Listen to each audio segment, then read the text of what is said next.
आप सभी को मेरा नमस्कार। आज हम लोग आरबीआई के बारे में अच्छे से पढ़ चुके हैं, तो आज हम लोग स्टार्ट करते हैं। भारत में बैंकिंग प्रणाली का क्या सिस्टम है, कैसे बैंकिंग प्रणाली चलता है, इन सारे चीज़ों के बारे में जिक्र करेंगे। बैंक के प्रकार, बैंकों के बारे में पूरे डिटेल में जानेंगे। तो स्टार्ट करते हैं। भारतीय वित्तीय प्रणाली। भारतीय वित्तीय प्रणाली, इंडियन फाइनेंशियल सिस्टम जो है, ये दो टाइप से बना हुआ है। एक है मुद्रा बाजार और दूसरा है पूंजी बाजार। ठीक है, मनी मार्केट और कैपिटल मार्केट। मुद्रा बाजार जो होता है ये अल्पकालिक होता है, जिसमें कि 1 वर्ष से कम के लिए इन्वेस्टमेंट किया जाता है। किस टाइप में? कोष पत्र, वाणिज्यिक प्रपत्र के रूप में। और मुद्रा बाजार का जो नियामक होता है वो होता है आपका आरबीआई। लेकिन वही पूंजी बाजार की अगर बात करें तो ये दीर्घकालिक इसमें इन्वेस्ट होता है, और इसका जो रेगुलेटर है, नियामक है, वो सेबी होता है। SEBI, securities exchange board of India, भारतीय प्रतिभूति विनियमन बोर्ड। क्लियर। अब हम जो नेक्स्ट बात करते हैं, इसमें बैंक के कार्य क्या है।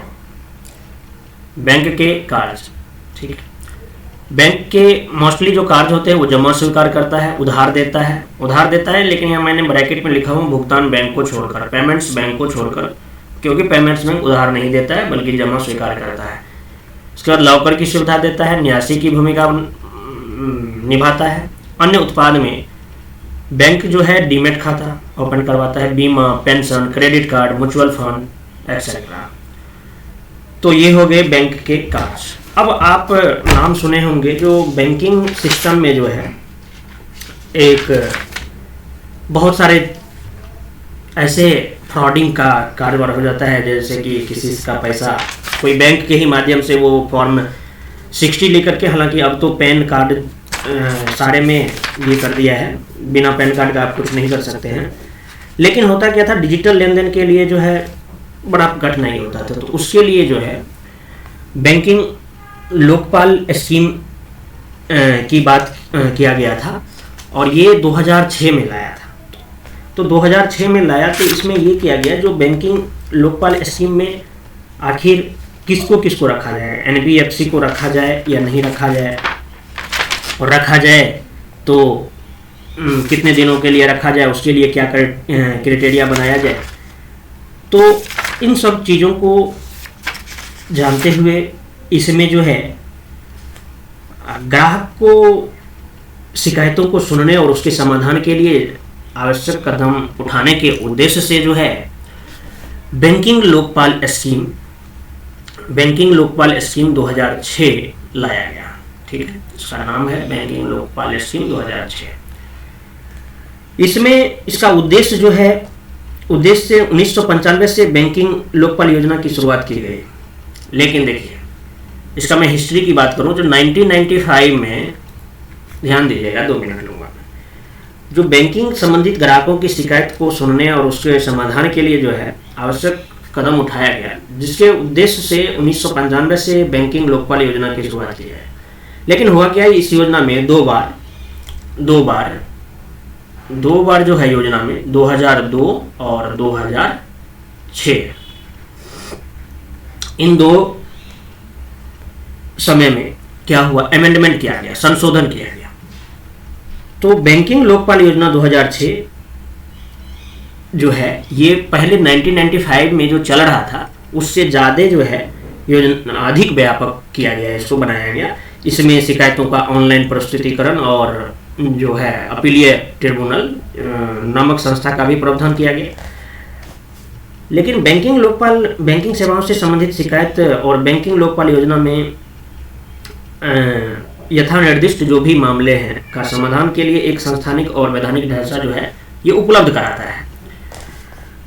और इनका जो मेन मोटो रहता है, जो बैंकिंग लोकपाल बैंकिंग सेवाओं में किन किन चीज़ों को देखेगा, तो बहुत सारी चीज़ें हैं, आपको छोटे छोटे पॉइंट में याद रख लेना है। जो अगर मान लो अदायगी न होना या चेकों, ड्राफ्ट, बिल आदि का वसूली भुगतान में किसी का असाधारण विलम्ब हो जाता है, बिना मतलब का विलम्ब हो जाता है, कामकाज में निर्धारित समय का पालन न किया गया हो, ड्राफ्ट में बैंक अथवा उसके सीधे बिक्री एजेंट द्वारा लिखित रूप में वचन दी गई बैंकिंग सुविधाओं प्रदान करने में विलंब करना, ग्राहकों की पर्याप्त एवं पूर्व सूचना दिए जाने का प्रभार लगाना, बैंक जो भी अपनाई गई बेहतर व्यवहार संहिता का अनुपालन कर रहा है या नहीं कर रहा है, इन सारी चीज़ों को लेकर के ये बैंकिंग लोकपाल स्कीम 2006 चल रहा है प्रचलन में ये। और इसके क्षतिपूर्ति का जो बात है ना, ये सब चीज़ अगर नहीं कर रहे हैं तो क्षतिपूर्ति के रूप में 20 लाख रुपया आपको दिलाया जाएगा। तो ये जो ओम्बुड्समैन का जो कॉन्सेप्ट है ना, ये बहुत बेहतर हुआ और अभी भी चल रहा है, जिसमें कि बहुत सारे इन संशोधन भी धीरे धीरे हो रहा है। तो ये चीज़ आपको ओम्बुड्समैन के बारे में जानना आपने। बहुत सारे हैं समिति जो बैंकिंग सुधार को लेकर के समिति बना था, जैसे कि एक नाम था ए घोष समिति था, ए घोष कमेटी था। अरे ये जो है मेनली जो है ना, ए घोष कमेटी जो बना था, जो बैंकों में धोखाधड़ी जो बहुत होता था, तो धोखाधड़ी रोकने के धोखाधड़ी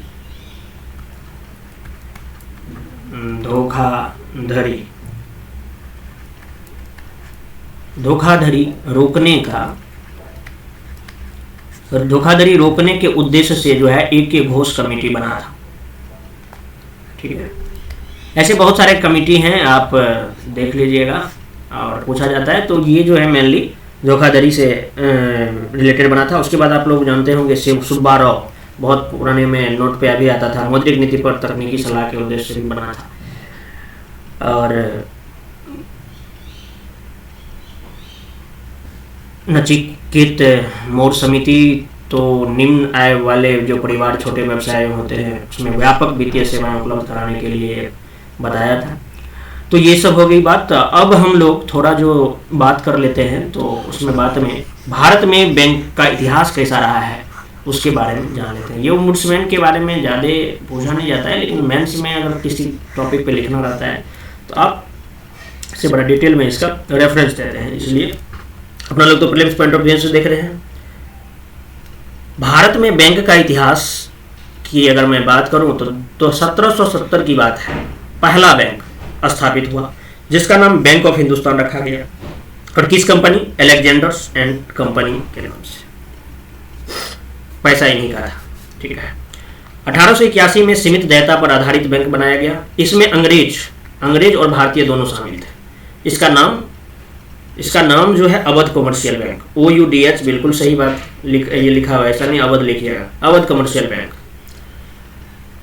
तो क्या भारतीय द्वारा, यानी यहाँ पे तो अंग्रेज भी शामिल है और भारतीय शामिल है, लेकिन भारतीय द्वारा 1894 में भारतीय द्वारा स्थापित पहला बैंक जो है वो पंजाब नेशनल बैंक है, जो अभी भी चल रहा है। देश का सार्वजनिक क्षेत्र का सबसे बड़ा बैंक SBI है। देश का सबसे बड़ा निजी बैंक ICICI बैंक है। अब हम लोग बात करते हैं SBI का, सबसे बड़ा बैंक है सार्वजनिक क्षेत्र का। तो SBI जो है स्टेट बैंक ऑफ इंडिया में कितने बैंक मर्ज हुए हैं, इनको जरा देखिए क्या इनका हिस्ट्री है। 1806 में बंगाल प्रेसिडेंसी बैंक, और 1840 बम्बई प्रेसिडेंसी बैंक, और 1843 में जो बना था मद्रास प्रेसिडेंसी है। बंगाल में कब बना? 1806 में, बम्बई में 1840 में, और मद्रास में 1843 में। इन तीनों बैंक को मर्ज कर दिया गया कब? 1921 में, और उसका नाम रखा गया इंपीरियल बैंक। ठीक है, अब ये इंपीरियल बैंक हो गया। इंपीरियल बैंक का नाम 1 जुलाई 1955 में गोरेवाले समिति की सिफारिश पर क्या कर दिया गया? भारतीय स्टेट बैंक ऑफ इंडिया। फिर 1956 में जो है भारत आज़ाद हुआ, 1947 में, उसके बाद ये काम कर ही रहा था। 1956 में जो है SBI का राष्ट्रीयकरण कर दिया गया। ध्यान रखिएगा इन चीज़ों को। राष्ट्रीयकृत बैंक के सूची में SBI क्यों नहीं आता, इसका वजह भी यहीं पे है। 1956 में ही SBI का राष्ट्रीयकरण कर दिया गया, जिसका मुख्यालय मुंबई बनाया गया। और SBI में अभी जो 8 सहयोगी बैंक हैं, मतलब बैंक को मिलाया गया, तो हाल ही की बात है, इसलिए इसको याद रखना है। जो state bank of Bikaner, state bank of Jaipur, state bank of Saurashtra, तो स्टेट बैंक ऑफ बीकानेर और जयपुर को पहले मिलाया गया, इन दोनों को एक साथ में, तो एक साथ में मिलाया गया और उसका नाम रखा गया state bank of Bikaner and Jaipur, ठीक है। फिर स्टेट बैंक ऑफ सौराष्ट्र को 2008 में मिलाया गया। स्टेट बैंक ऑफ इंदौर को 2010 में मिलाया गया। State bank of Hyderabad, state bank of Patiala, Travancore और मैसूर, सब में state bank of Hyderabad, state bank of Patiala, state bank of Travancore, state bank of Mysore, ये इन सारे बैंकों को कितना हो गया आप देखिए, ये इन सबको मिलाया गया। अब इनको जो है ना, इनको विलय करते गया तो विलय हो गया A1 2 3 और इन सबको मिलाया गया state bank of Hyderabad, Patiala, Travancore, Mysore. तो ये 5 सहयोगी बैंक हो गया, 1 2 3 4, और इनको एक बार टोटल को मिला दिया था तो 5 सहयोगी बैंक का जो विलय है वो 31 मार्च 2017 की बात है। पीजे नायक समिति की सिफारिश पर भारतीय महिला बैंक को भी SBI में विलय कर दिया गया। लेकिन आपको एक चीज जानना चाहिए, भारतीय महिला बैंक जो है ना, ये बना ही था 2013 में, बना ही था 2013 में। और क्यों बना था? क्योंकि नारी सशक्तिकरण को लेकर के बना था। इसमें जो भी काम करेंगे लेडीज लोग ही करेंगे, लेडीज लोग इन्वेस्ट करेंगे, सारे एम्प्लॉय लेडीज लोग रहेंगे। लेकिन ये सक्सेसफुल नहीं रहा। अब क्यों नहीं रहा, इसका बहुत सारा वजह होता है। तो भारतीय महिला बैंक की स्थापना जो है 2013 में किया गया था और 1000 करोड़ की पूंजी जो है किसने दिया था? SBI ने दिया था। और ये एक राष्ट्रीयकृत बैंक बना था और विलय जो है इसका 2017 में SBI में कर दिया गया। इसका चेयरमैन जो बना था पहली उषा अनंत सुब्रमण्यम बनी थी। भारत में अब बात आता है, जो भारत में राष्ट्रीयकरण, बैंकों का राष्ट्रीयकरण जो हुआ, ये किस पॉलिसी से हुआ है? तो आप ये चीज पढ़ चुके हैं RBI वाले कॉन्सेप्ट में। हालांकि देखते हैं यहाँ पे 19 जुलाई 1969 की बात है। जो 19 जुलाई 1969 चौथी पंचवर्षीय 5 ईयर प्लान अपना लोग पढ़ेंगे जानेंगे। तो 19 जुलाई 1969 को बैंकों का राष्ट्रीयकरण किया गया। इसके लिए क्राइटेरिया क्या बनाया गया? जो 50 करोड़ रुपये या संपत्ति जिस भी बैंक की पूंजी है उसको राष्ट्रीयकृत किया जाए। इसमें कुल 14 बैंक आया जिसको कि राष्ट्रीयकरण किया गया। फिर बात आया 1969 के बाद 1980 की 1 अप्रैल 1980 को 6 बैंकों का राष्ट्रीयकरण फिर किया गया, जिसमें क्राइटेरिया रखा गया 200 करोड़ पूंजी का। और ये छठी पंचवर्षीय योजना। 1993-94 में न्यू बैंक ऑफ इंडिया का विलय जो है किसमें कर दिया? PNB में कर दिया, पंजाब नेशनल बैंक में। और 1 जनवरी 2013 को भारतीय महिला बैंक का गठन हुआ, ये आपको बताया है, जिसका कि 31 मार्च 2017 को विलय कर दिया गया। भारतीय महिला बैंक का विलय SBI में कर दिया गया। वर्तमान में कितना है? वर्तमान में टोटल 11 राष्ट्रीयकृत बैंक है और +1 SBI है। SBI को इसमें राष्ट्रीयकृत में क्यों नहीं ला रहे हैं? क्योंकि ये जो है ना राष्ट्रीयकृत बैंक का जो क्राइटेरिया है उससे पहले ही से 1956 में ही रूल बनने से पहले ही इसको राष्ट्रीयकृत कर दिया गया था। अब बैंकों का वर्गीकरण से पहले एक छोटा पॉइंट ये देख लीजिए, जो बैंक जो है ना कैसे चलता है, तो आपको बताए थे RBI की क्लास में। जो RBI act 1934 and banking regulation act 1949 के को बेस बना करके बैंक चलता है, काम करता है। अब 1949 में बैंकिंग रेगुलेशन एक्ट आया है, ये आप जान ही रहे हैं। और ये पहली पंचवर्षीय योजना कब? 1 अप्रैल 1951 में लागू हुआ है। तो बैंकिंग रेगुलेशन एक्ट 1949 ये आया। इसके बाद जो है RBI का राष्ट्रीयकरण, RBI का राष्ट्रीयकरण भी इसी के आधार पर किया गया था, ये आप जान ही रहे हैं, अच्छे से RBI में पढ़ चुके हैं। अब 1969 में जो है ना बैंकों का राष्ट्रीयकरण हुआ। बैंकों का राष्ट्रीयकरण लीड बैंक स्कीम के रूप में आया गया, अग्रणी बैंक स्कीम। और किसकी इसकी सिफारिश? नरीमन समिति के सिफारिश पर हुआ था। अब यहाँ पे आप जानते होंगे सहकारी बैंक के बारे में। सहकारी बैंक जो है कोऑपरेटिव बैंक, इसके वर्ड से ही आपको लग रहा है, क्या लग रहा है? कोऑपरेटिव बैंक, यानी ये जो होता है ना बेनिफिट नहीं लेता है, समझ रहे हैं ना। सहकारी बैंक के बारे में हम लोग जानते थे। सहकारी बैंक में दो चीज तो रहेगा बैंकिंग सिस्टम से चलने के लिए, आरबीआई एक्ट 1934 और बैंकिंग रेगुलेशन एक्ट 1949, इन दोनों को फॉलो करेगा। साथ ही साथ इसके लिए कोऑपरेटिव एक्ट 1965 भी बनाया गया, इसे भी फॉलो करना पड़ता है। यानी तीनों को आधार बना करके कोऑपरेटिव बैंक रन किया जाता है। क्लियर बात। अब हम लोग बात करते हैं क्लासिफिकेशन ऑफ बैंक, बैंक का वर्गीकरण के बारे में। डेवलपमेंट बैंक कौन कौन सा है? अब आरबीआई क्या किया है, जो सिडबी क्यों भाई? उद्योगों को बढ़ावा देने के लिए। सिडबी का फुल फॉर्म होता है small industries development bank of India, भारतीय लघु उद्योग विकास बैंक। इसकी स्थापना 1990 में, मुख्यालय लखनऊ में। किस चीज के लिए? एमएसएमई को बढ़ावा देने, सूक्ष्म लघु और मध्यम उद्योग को बढ़ावा देने। यहाँ पे मुद्रा योजना भी पढ़ेंगे, जो उसके लिए भी ये सिडबी काम कर रहे हैं। ठीक है। नेक्स्ट है आईएफसीआई। इसका full form the industrial finance corporation of India, भारतीय औद्योगिक वित्त निगम। इसकी स्थापना जो है 1948 में मुंबई में की। नेक्स्ट है एक्जिम बैंक।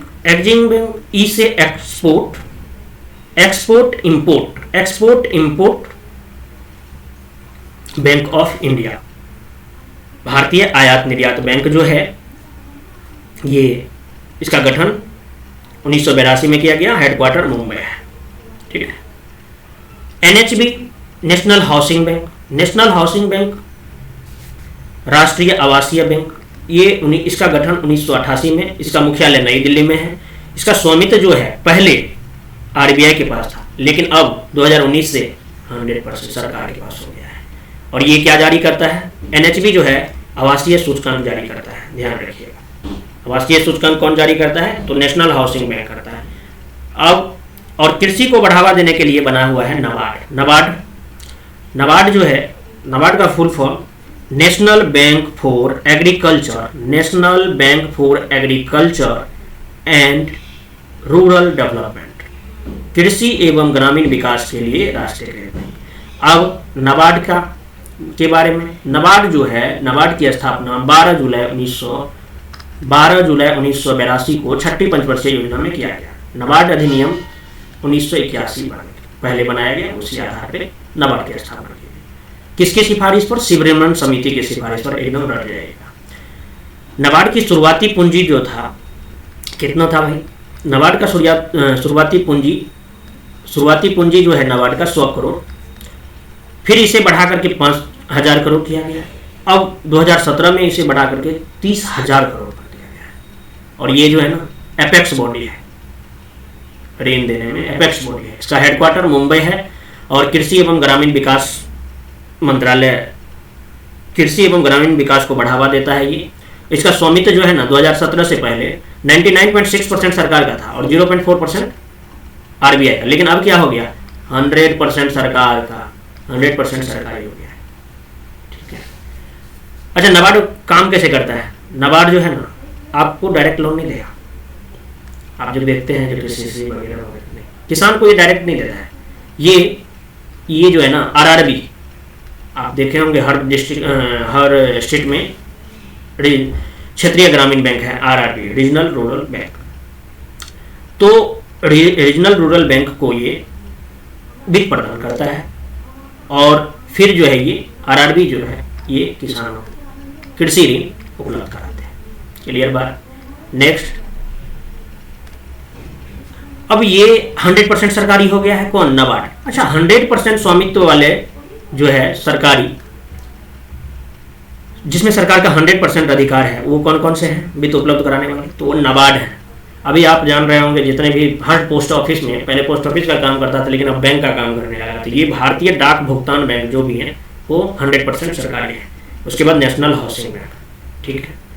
अब आइए हम बात करते हैं बैंकों के वर्गीकरण का। बैंकों के वर्गीकरण में आपने बैंक को वहाँ पे देखा जो आरबीआई के तर्ज पे जिस चीज़ का डेवलपमेंट, उसको विकास बैंक बोले थे, उसका वर्गीकरण किए थे। यहाँ पे फिर हम देखते हैं बैंकों का वर्गीकरण जो है, ये आरबीआई एक्ट 1934 के आधार पर दो टाइप में बताया गया है, अनुसूचित बैंक और गैर अनुसूचित बैंक। ठीक है, schedule bank, non schedule bank. अनुसूचित बैंक को दो भागों में बांटा गया है, वाणिज्यिक बैंक और गैर वाणिज्यिक bank, commercial bank, non commercial bank. और वाणिज्यिक बैंक सार्वजनिक बैंक भी होगा, निजी बैंक, विदेशी बैंक, क्षेत्रीय ग्रामीण बैंक, विभेदित बैंक। विभेदित बैंक को दो पार्ट, भुगतान बैंक और लघु वित्त बैंक, ठीक है, payments bank, small finance bank. अब गैर वाणिज्यिक में आपको अभी बताया ही कोऑपरेटिव बैंक के बारे में। तो कोऑपरेटिव बैंक, सहकारी बैंक, भूमि विकास बैंक। ये सहकारी बैंक को ग्रामीण सहकारी दो टाइप में बांटा गया है, ग्रामीण सहकारी और शहरी सहकारी। और ग्रामीण सहकारी में राज्य सहकारी बैंक, केंद्रीय सहकारी बैंक, ये जिला सहकारी बैंक भी बोलते हैं इसको, प्राथमिक कृषि सहकारी बैंक, ठीक है। अब अनुसूचित बैंक के बारे में हम लोग अच्छे से जानते हैं। अनुसूचित बैंक बोल देंगे किसको, कौन बैंक है जो इसे अनुसूचित बैंक बोला है। तो अनुसूचित बैंक का जो कॉन्सेप्ट है, वे बैंक जो आरबीआई अधिनियम 1934, आरबीआई अधिनियम 1934 के दूसरी अनुसूची में शामिल हो और उनकी न्यूनतम पूंजी 5 लाख रुपये हो। ये उसी जमाने में था और चले आ रहा है, इसमें कोई संशोधन नहीं है 1934 के। क्षेत्रीय ग्रामीण बैंक, क्षेत्रीय रीजनल रूरल बैंक आरआरबी की स्थापना जो है 2 अक्टूबर 1975 को हुआ। शुरुआत में 5 आरआरबी बनाया गया और इसको मेनली जो उद्देश्य था कृषि क्षेत्र में कम ब्याज पर ऋण उपलब्ध कराना है, ठीक है। स्वामित्व में इसका जो है ना 3 टाइप है। क्या है, अभी आप लोग देखेंगे। स्वामित्व जो है 100% में 50% जो है ना केंद्र सरकार का रहता है, 15% जिस राज्य में है उस राज्य का स्वामित्व रहता है 15%, और 35% जो है जो बैंक रन करता है उसको प्रवर्तक बैंक, प्रमोटर्स बैंक का पूंजी लगा रहता है। क्लियर बात, किसका 50% पूंजी केंद्र सरकार का, 15% राज्य सरकार का, 35% प्रमोटर बैंक का। और ये आरआरबी से संबंधित 2 समिति हैं, केलकर समिति और खुसरो समिति। ये याद रखिएगा, इन दोनों का बहुत बड़ा जिक्र बताया था। कोई बोला जो आरआरबी रीजनल रूरल बैंक को फाइनेंशियल इंक्लूजन को बढ़ावा देने के लिए जरूरी है, इसके लिए और ज़्यादा खोला जाए। फिर बाद में देखा जो नहीं, अब जो है रीजनल रूरल बैंक जो है अच्छे से इसका प्रॉपर वे में काम नहीं हो रहा है, क्योंकि अब ये पोस्ट ऑफिस वाला जो कॉन्सेप्ट लाया है तो ये फाइनेंशियल इंक्लूजन को बहुत ज़्यादा बढ़ावा दे रहा है। तो धीरे धीरे आप देखे होंगे जो आरआरबी का न्यू ब्रांच नहीं खुला जा रहा है ना, जो जितना है उतना ब्रांच पे ही रन कर रहा है, कहीं पे आप नहीं देख रहे होंगे। अब हम लोग बात करते हैं प्राथमिक क्षेत्र उधारी की, प्राइमरी सेक्टर लैंडिंग की। अब ये प्राइमरी सेक्टर लैंडिंग किस किस क्षेत्र में, तो प्राइमरी सेक्टर लैंडिंग की जहां तक बात है तो इसमें होता क्या है ना, जो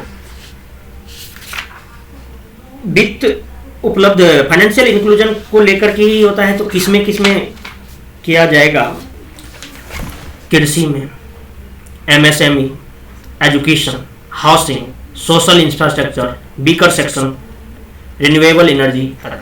अब इसमें देखिए, इसको प्राथमिक क्षेत्र उधारी के लिए क्राइटेरिया बना दिया गया है। शेड्यूल कॉमर्शियल बैंक जो है 40%, आरआरबी जो है 75%, कोऑपरेटिव बैंक जो है 75%, स्मॉल फाइनेंस बैंक जो है 75%, और पेमेंट बैंक जो है उधारी देगा क्या, नहीं देगा, ठीक है। ये अपने पूंजी का कितना परसेंट, 75%, कौन, स्मॉल फाइनेंस बैंक। उसके बाद कोऑपरेटिव बैंक 75%, आरआरबी 75% और शेड्यूल कॉमर्शियल बैंक 40%। लेकिन पेमेंट्स बैंक उधारी नहीं देता है, आपको बता चुके हैं। क्लियर बात।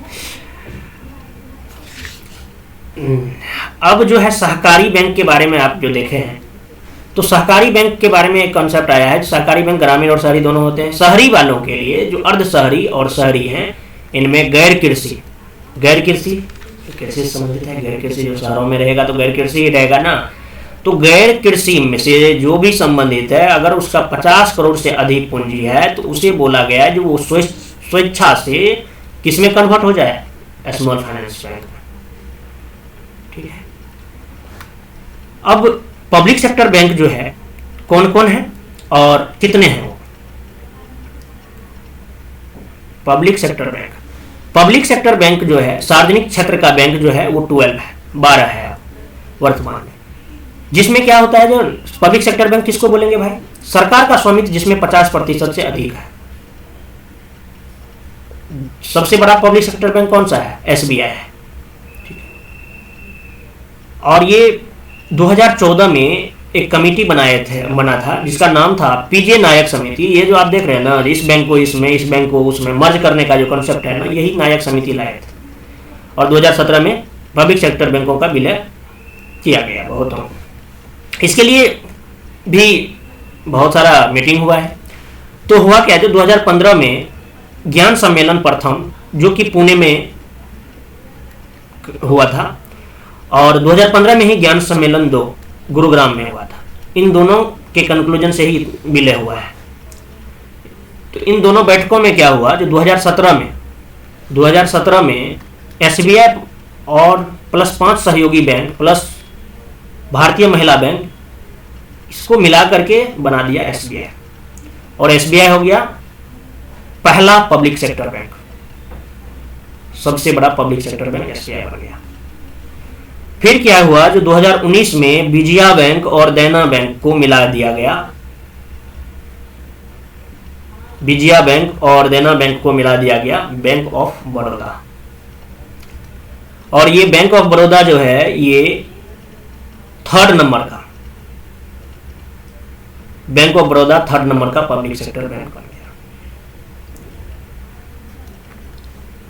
उसके बाद सिंडिकेट बैंक 2020 की बात है, 2017 के बाद 19 में हुआ, फिर 20 में हुआ। 20 में क्या हुआ, जो सिंडिकेट बैंक को कनाडा बैंक में, इलाहाबाद बैंक को इंडियन बैंक में, ओबीसी बैंक और UBI United bank of India, ठीक है, क्योंकि यूनियन बैंक ऑफ इंडिया भी यूबीआई लिखते हैं। तो OBC plus United bank of India का विलय जो है पीएनबी में कर दिया गया। और पीएनबी जो है, पंजाब नेशनल बैंक जो है, ये पब्लिक सेक्टर बैंक में दूसरे स्थान पर है पूंजी के मामले में। आंध्रा बैंक और कारपोरेशन बैंक का नाम सुने होंगे आप, देखे भी होंगे पहले। तो आंध्रा बैंक और कारपोरेशन बैंक जो है, इनका विलय किसमें कर दिया गया, यूबीआई में, और ये 5वें नंबर पे है। तो पहले नंबर पे पब्लिक सेक्टर बैंक में एसबीआई है, दूसरे नंबर पे पीएनबी है, तीसरे नंबर पे बैंक ऑफ बड़ौदा है, चौथे नंबर पे कनाडा बैंक है, और 5वें नंबर पे जो है आपका यूबीआई है। यूबीआई यानी यूनियन बैंक ऑफ इंडिया, ठीक है। अब हम लोग, ये जो बात था ना आपको, ये विलय किया गया, विलय का कॉन्सेप्ट। अब हुआ क्या, 2015 में जो ज्ञान सम्मेलन हुआ, तो ज्ञान सम्मेलन 2015 के बारे में थोड़ा जान लेते हैं। तो पब्लिक सेक्टर बैंकों के लिए एक मिशन इंद्रधनुष में 7 रंग होता है ना, उसी के आधार पे, इसलिए इसका नाम मिशन इंद्रधनुष, 7 सूत्रीय सुधार करने की सिफारिश की। तो सिफारिश हुई, और इसका इंद्रधनुष नाम जो दिया गया है ना, सार्वजनिक क्षेत्र के बैंकों की वित्तीय स्थिति में सुधार लाने के दृष्टिकोण से भारत सरकार अगस्त 2015 में एक 7 सूत्री कार्यक्रम लाया, यही जो देख रहे हैं आप, जैसे कि इंद्रधनुष नाम दिया। अब इसमें क्या क्या, नियुक्ति, बैंक बोर्ड ऑफ ब्यूरो, पूंजीकरण, बैंकों को दबाव से मुक्ति, सशक्तिकरण, जवाबदेही, सुशासन, सब चीजों को लाया गया। अब इंद्रधनुष कार्यक्रम की इस रणनीति का उद्देश्य क्या था? उद्देश्य ये था, जो सार्वजनिक क्षेत्र के बैंकों में चयन प्रक्रिया में पारदर्शिता लाना, एनपीए को कम करना। अच्छा, एनपीए के बारे में नहीं बताया, आपको बताएंगे, ठीक है। एनपीए क्या होता है, एनपीए को कम करना और बैंकों की वित्तीय स्थिति में सुधार कैसे किया जाए। तो इंद्रधनुष कार्यक्रम के अंतर्गत सार्वजनिक क्षेत्र के बैंकों के प्रमुखों की नियुक्ति के लिए जो है बैंक बोर्ड ऑफ ब्यूरो की स्थापना की जाएगी, तो जिसका कि पहला भानु प्रताप शर्मा बना था, ठीक है। तो ये किसमें, ज्ञान संगम सम्मेलन 2015 में ऐसा बात किया गया, 7 सूत्री कार्यक्रम, मतलब इंद्रधनुष सार्वजनिक क्षेत्र के बैंकों के लिए 7 सूत्री कार्य योजना जो है बताया गया। अब बात हम लोग करते हैं निजी बैंक, प्राइवेट बैंक के बारे में। तभी से कर रहे थे पब्लिक सेक्टर बैंक के बारे में। अब प्राइवेट बैंक जो है, प्राइवेट बैंक 1993 से पहले 22 प्लस, और निजी बैंक 50% प्लस जो है, आधा से ज्यादा निजी बैंक है। अपने जितने भी बैंक रन कर रहे हैं ना, इसका भी कौन नियम कर रहे भाई, आरबीआई है। तो प्रथम निजी बैंक जो है 1993 के बाद, 1993 के बाद प्रथम निजी बैंक इंडसइंड बैंक बना। 2015 में यूनिवर्सल बैंक के कॉन्सेप्ट से, यूनिवर्सल बैंक किसको बोला जाएगा भाई, 500 करोड़ प्लस पूंजी हो, 25% शाखा ग्रामीण में हो, एनबीएफसी हो पहले से। तो यूनिवर्सल बैंक को में क्राइटेरिया में 2 बैंक आया। कौन कौन बैंक आया भाई, बंधन बैंक और आईडीएफसी बैंक। तो पहले क्या था, बंधन बैंक पहले क्या था, बंधन फाइनेंशियल सर्विस दे रहा था ये, ठीक है। तो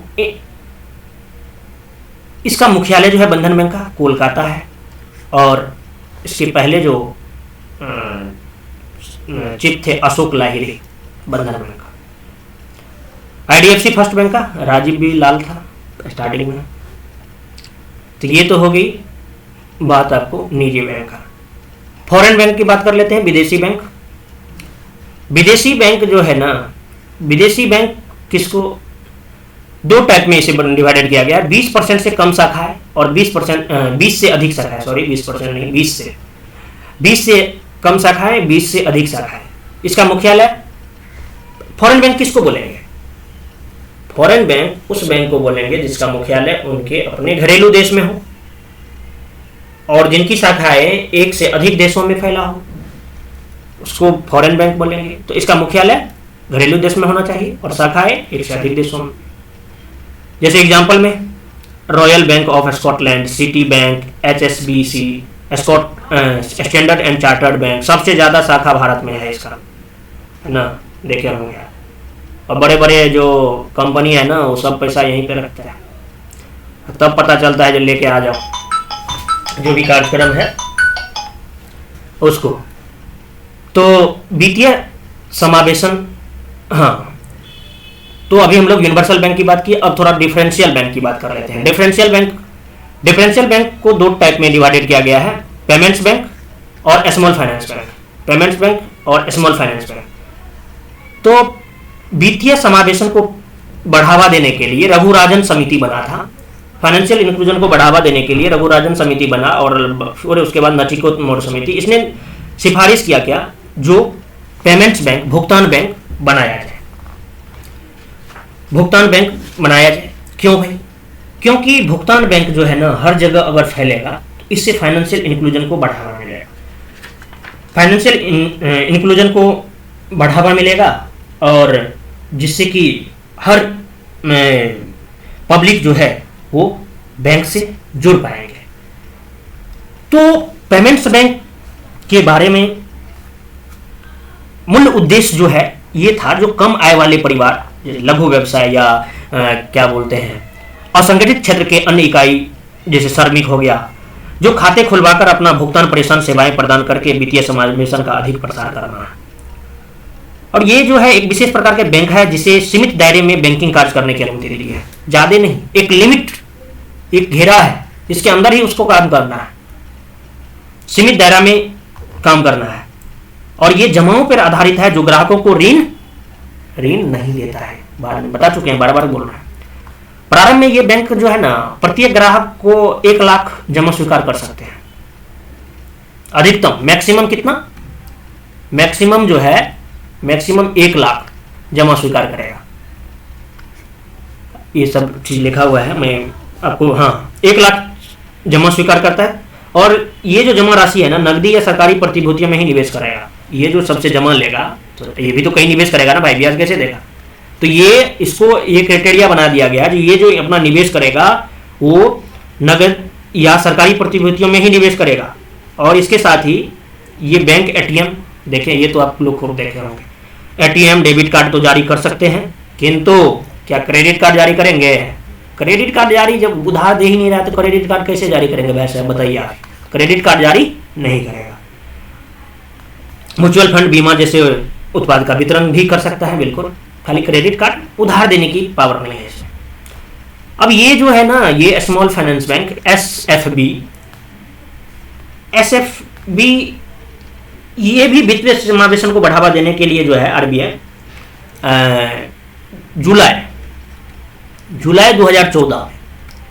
जुलाई 2014 में इसका स्थापना किया गया स्मॉल फाइनेंस बैंक का। और लघु वित्त बैंक की स्थापना का उद्देश्य यही है कि जनसंख्या के उन वर्गों को वित्तीय सुविधाएं उपलब्ध कराना है जो अभी बैंकिंग सुविधा संस्थाओं से अछूते हैं, पाया ही नहीं है। लघु वित्त बैंक अपने उद्देश्य को मूलभूत बैंकिंग उत्पाद जैसे जमा तथा ऋण की आपूर्ति भी करता है। सीमित परिचालन क्षेत्र लघु वित्त बैंकों का लक्ष्य वित्तीय समावेशन बढ़ाना है और छोटे किसान, सूक्ष्म लघु उद्योग, असंगठित क्षेत्र की इकाइयों का उच्च और तकनीकी कम लागत वाले परिचालन माध्यम से ऋण की आपूर्ति करना है।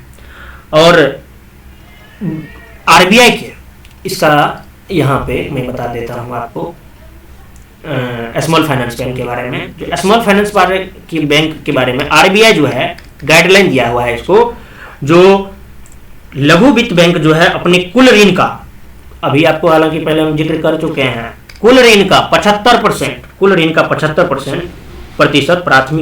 प्राथमिकता प्राप्त क्षेत्र को प्रदान करेंगे। कितना? 75% बता ही चुके हैं। और ये बैंक अपने ऋण का जो पोर्टफोलियो का कम से कम 50% ऐसे ऋणों के रूप में देंगे जिनका अधिकतम मात्रा कितना होगा, मैक्सिमम अधिकतम मात्रा जो होगा 25 लाख प्रति ग्राहक हो। ठीक है। और अच्छा, ये उधारी दे सकता है कि नहीं? बिल्कुल दे सकता है। अगर उधारी देगा तो एटीएम कार्ड, क्रेडिट कार्ड सब प्रदान करेगा, साथ ही म्यूचुअल फंड और बीमा पेंशन जैसे उत्पादों का वितरण तो कर ही सकता है। भुगतान बैंक नचिकोत मर्ज समिति की सिफारिश पर न्यूनतम कितना पूंजी भाई? 100 करोड़। वित्तीय समावेशन को बढ़ावा देने के लिए लाया गया प्रेषण की सुविधा भी है। टेलीकॉम, अच्छा हाँ, इसमें पहला जो बना था भुगतान बैंक कौन था? Telecom company Airtel bank. उसके बाद पेटीएम पेमेंट बैंक, भारतीय डाक भुगतान। अच्छा, इसकी सबसे ज्यादा शाखा किसका है? पेमेंट्स बैंक, भारतीय डाक भुगतान। क्योंकि ये होगा ही ना, क्योंकि इसका भी वजह है। क्या वजह है? क्योंकि पहले से पोस्ट ऑफिस खुला हुआ था, तो पोस्ट ऑफिस खुला हुआ था ही पहले से, तो उसमें इसको बैंक, सारे पोस्ट ऑफिस में बैंक अपना बैंकिंग कारोबार भी करने लगा, और बैंकिंग कारोबार करने लगा तो फिर इसका ऑटोमेटिक जो है ज़्यादा बिना इन्वेस्ट का हर जगह पे स्पेस मिल गया। फाइनेंशियल इंक्लूजन को हालांकि बहुत बढ़ावा दे रहा है और 100% सक्सेसफुल रहा। और आप ये भी देखें, जो 100% सरकारी है तो इसीलिए भी लोग भी बहुत ज़्यादा यहाँ पे जाके खाता खुलवाते रहते हैं। तो करक्स में आपने इन चीज़ों को, भुगतान बैंक और स्मॉल फाइनेंस बैंक के बारे में जान लिया। एक बार फिर से इसको रिवीजन कर लीजिए। जो पेमेंट्स बैंक जो है, पेमेंट्स बैंक का कार्य क्या हुआ? जमा स्वीकार करेगा लेकिन उधार नहीं देगा। डेबिट कार्ड जारी करेगा लेकिन क्रेडिट कार्ड जारी नहीं करेगा। और कितना रुपया तक स्वीकार करेगा? 1 लाख तक। और भारतीय डाक भुगतान बैंक का स्वामित्व जो है क्या है? 100% सरकारी है। और इसका जो है भारतीय डाक भुगतान का 100% सरकारी तो है ही, और इसका जानते हैं क्या हो गया है? 100% सरकारी है, लेकिन इसका 1.5 लाख शाखा हो गया है, ब्रांच हो गया है। सोच सकते हैं। और वहीं अगर हम स्मॉल फाइनेंस बैंक की बात जो की है, इसमें क्या, ये भी क्यों, ये भी लाया गया वित्तीय समावेशन को बढ़ावा देने के लिए। ये जमा प्लस उधार दोनों लेगा। ठीक है। इसका पूंजी 100 करोड़ से 200 करोड़ है। उधारी 75% प्राथमिक क्षेत्र में। और प्रथम लघु वित्त bank small capital finance bank. प्रथम लघु वित्त बैंक क्या रखा गया नाम भाई?